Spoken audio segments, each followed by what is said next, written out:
అందరికీ నమస్కారం.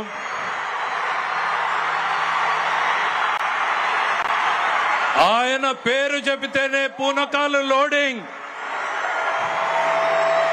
మదపు టేనుగులను కుంకీలతో తరిమేసినట్టు రాజకీయ మదపు టేనుగులను తరిమేయడంలో ఆయన పాత్ర మరువలేనిది.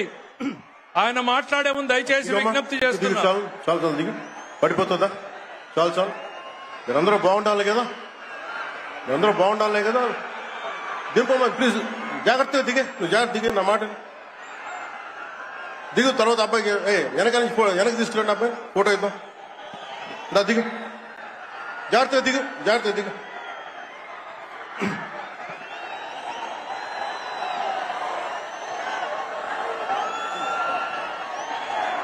పుట్టపర్తి నారాయణాచార్యులు గారు రచించిన శివతాండవ కావ్యం పుట్టిన నేల, రచించిన నేల, తెలుగు భాష విలువను పెంచిన నేల, ఆడినమ్మ శివుడు పాడినమ్మ భవుడు అని శివతాండవాన్ని వినిపించిన నేల.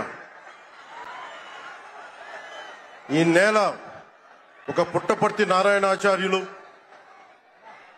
కవి బళ్ళారి రాఘవ గారు లాంటి నాటకరంగ రచయిత, నటుడు, విధాన్ విశ్వం లాంటి మహానుభావులు, గజ్జల మల్లారెడ్డి గారి లాంటి కవులు, ఇలాంటి వాళ్ళందరూ పుట్టిన నేల. ప్రతి రాయలసీమ కవులు కళాకారులు అనేది ఋతువులు ఎన్నైనా మా రాళ్లసీమకి ఒకటే ఋతువు, కరువు ఋతువు. కాలాలు ఎన్నైనా మా రాయలసీమకి ఒకటే కాలం, ఎండాకాలం. దాన్ని మనం రూపుమాపే ప్రయత్నం చిత్తశుద్ధితో చేస్తోంది. పరిశ్రమలు, ఉద్యాన పంటలు, సాగునీటి ప్రాజెక్టులు మొదలైనవి చేపట్టి రాయలసీమని రతనాల సీమగా మార్చే దిశలోనే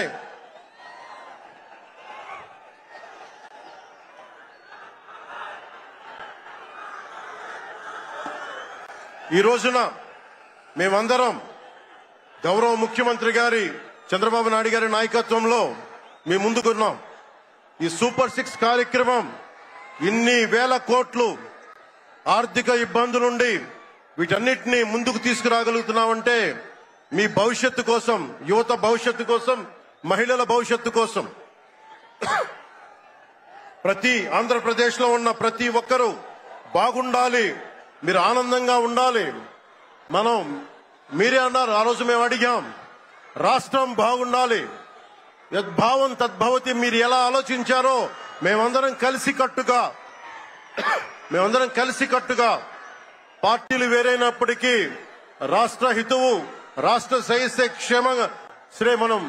శ్రేయస్సును దృష్టిలో పెట్టుకొని ఈ రోజున మీ ముందుకొచ్చి ఇంత ఘన విజయంగా, ఇంత దిగ్విజయంతో ఈ సూపర్ 6 కార్యక్రమాన్ని మీ ముందుకు తీసుకొచ్చాం. దీని సూపర్ 6 కార్యక్రమానికి సంబంధించి భవిష్యత్తు రాయలసీమ వెనుకబాటుతనం గురించి, దానికి నీటి సౌకర్యాల గురించి, పారిశ్రామిక గురించి గౌరవ ముఖ్యమంత్రి గారు మాట్లాడతారు. నేను మీ చెప్పదలుచుకున్నది ఒకటి, ఆరోగ్య బీమా పథకం సాకారం కాబోతుంది. ఒక్కొక్క పథకం ద్వారా ఒక్కొక్క కుటుంబానికి 25 లక్షల ఆరోగ్య బీమా వర్తిస్తుంది.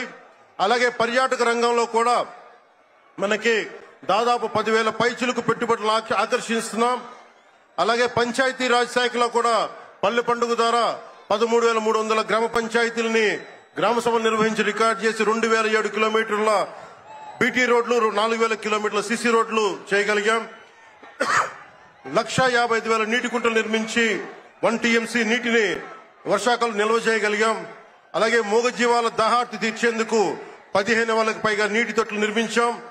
22,518 మినీ గోకులాలు చేశాం. అడవి తల్లి బాట కార్యక్రమం గౌరవ ప్రధానమంత్రి శ్రీ నరేంద్ర మోదీ గారి సహకారంతో, ముఖ్యమంత్రి శ్రీ నారా చంద్రబాబు నాయుడు గారి నాయకత్వంలో కూటమి ప్రభుత్వం 1,005 కోట్లతో ప్రధానమంత్రి పిఎం జన్మన్ పథకం, మహాత్మా గాంధీ జాతీయ ఉపాధి హామీ పథకం ద్వారా రాష్ట్ర ఉపాధి హామీ పథకం 625 గిరిజన గ్రామాలని అనుసంధానిస్తూ 1069 కిలోమీటర్ల రోడ్ల నిర్మాణం జరుగుతోంది. గర్భిణీ స్త్రీలకి డోలీ మోతల నుంచి విముక్తి కలిగించాల లక్ష్యంతో ముందుకెళ్తున్నాం. 7,910 కోట్లతోటి జల్ జీవన్ మిషన్ కి ప్రాజెక్టులు చేపట్టాం. అటవీ విస్తారాన్ని పెంచే లక్ష్యంలో 1 కోటి మొక్కల నాటే కార్యక్రమానికి శ్రీకారం చుట్టాం. కర్ణాటక ప్రభుత్వానికి నుంచి సహకారంతో 4 కుంకి ఏనుగులను తీసుకొచ్చాం. అలాగే శాంతి భద్రతల పరిరక్షణ వ్యవహారంలో భేదాలు చూడకుండా ముందుకు వెళ్తామని శాసనసభ సాక్షిగా గౌరవ ముఖ్యమంత్రి శ్రీ నారా చంద్రబాబు నాయుడు గారు స్పష్టం చేశాం. నేను అదే మాట చెప్పాను. ఆ మాట కట్టుబడే ముందుకు వెళ్తున్నాం.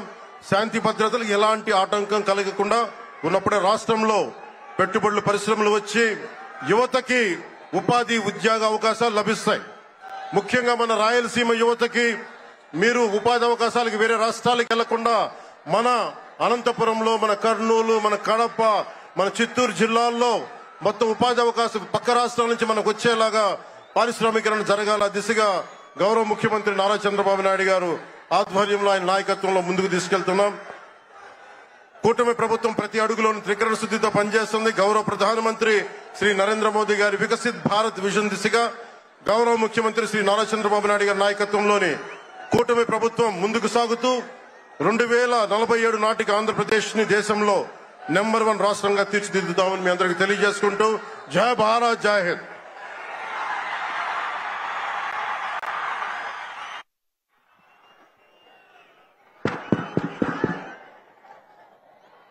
ఈరోజు ఈ సభా కార్యక్రమంలో పాల్గొనాల్సినటువంటి 2 వ్యక్తులు రాలేకపోయారు.